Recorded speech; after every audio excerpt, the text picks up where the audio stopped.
हेडलाईन्सचे प्रायोजक आहे NBC bearings, लांब पळण्यासाठी। पूर्व विदर्भातल्या 5 मतदारसंघातील प्रचार तोफा थंडावल्या। नागपूर, रामटेक, भंडारा गोंदिया, गडचिरोली आणि चंद्रपूर लोकसभेसाठी 19 एप्रिलला मतदान पार पडणार। माढा लोकसभेची निवडणूक कठीण केली गेली। भाजपच्या चंद्रकांत पाटलांचं वक्तव्य। भाजपच्या रणजित निंबाळकरांपुढे पवार गटाच्या धैर्यशील मोहितेंचं आव्हान। 6 महिन्यानंतर काय होईल माहिती नाही, मात्र महायुती टिकून राहावी म्हणून देवाकडे प्रार्थना करतोय। अजित पवार गटाचे आमदार सुनील शेळके यांचं वक्तव्य। संजय राऊतांकडून विशाल पाटलांच्या हकालपट्टीची मागणी।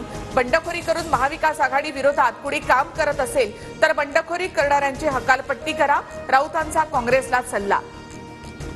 रामटेकचे महायुतीचे उमेदवार राजू पारवेंसाठी मुख्यमंत्री शिंदेंचा बाईकवरून प्रचार। राजू पारवेंची काँग्रेसच्या श्यामकुमार बर्वेंशी लढत। विरोधकांना माझ्या विरोधात उमेदवार मिळत नव्हता, आताचा उमेदवार राष्ट्रवादीमधून आलेला, माझ्या समोर अफवांचं आव्हान। भाजपच्या पंकजा मुंडे यांची प्रतिक्रिया।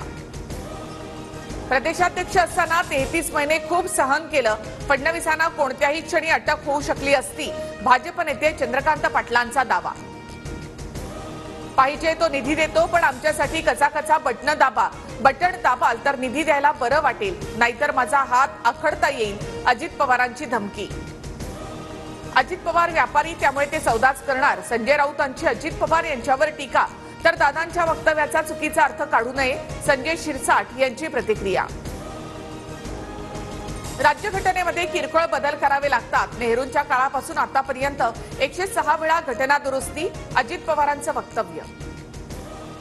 ज्यांनी कोकणामध्ये मनसे संपवली त्यांचं काम कसं करणार, मनसे सरचिटणीस वैभव खेडेकर यांचा सवाल।